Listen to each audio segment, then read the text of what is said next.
I put my hand out, and into my palm, he put this plain brown rock, the kind that you would find on the side of a path. And then he said, "I'll see you tomorrow," and he walked away. I had been struggling recently with some things, and I didn't think about it when I started the journey meditation, but I had people in my life who I felt were really high maintenance. I don't like drama. I was getting really annoyed. And I go to do this journey meditation, and I find myself going nowhere. So I'm like, all right, am I doing it wrong? Am I not connecting? For a couple of different meditations, the same thing repeats. And finally, I'm just sitting in the meditation, in the journey. So I am at a place, not in my body, somewhere sitting. And my guide walks up and he asked me to put my hand out. So I put my hand out, and he puts this plain little rock into my hand. It's about that big. And I'm just looking at it, and then I look askance at him like, what do I do with this? And he said, "Come back tomorrow and bring the rock." And then he walked away. Nothing else happened, so I ended the meditation. The next day, I do the journey meditation, and I'm holding the rock in the meditation, and he comes back. And I always have a crystal with me that I work with. I've had the same crystal. I did a video about it that I've had for years, decades.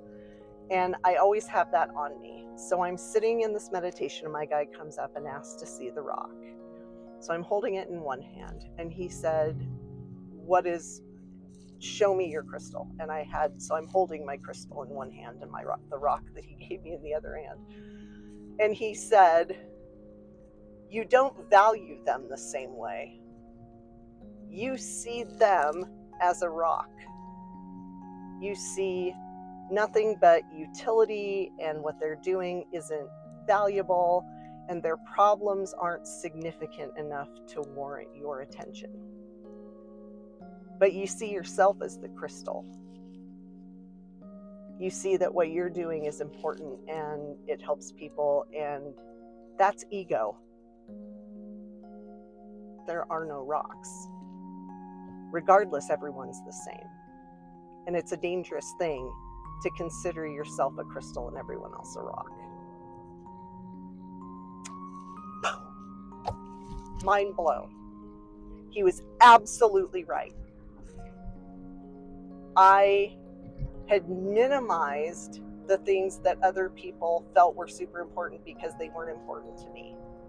And that was a really, really, really helpful reminder to keep ego out of it. When intuitives have any kind of success with readings, it's easy to forget that we're not the ones doing the work. We're a receptor. We pick up a frequency, or we repeat what we're told. We're a mouth or an antenna at the most. That's it. We are nothing beyond that. And trying to assign any kind of grandiosity to the work means that you're not doing it in the right way anymore. That's a huge lesson that all of us have to learn. And when we lose sight of those lessons, our work isn't effective anymore. It then becomes tainted by ego. Ego has to stay out of it. It's hard to do. I'm not good at it all the time. I practice it every day. I'm just a mouth. Nothing more. No different than anyone else. I'm just a mouth. Just a mouth walking around giving people messages that maybe other people can't hear. That does not make me better than, it doesn't even really make me unique. Any more so than people who have green eyes or brown eyes or blue eyes. It's just a thing.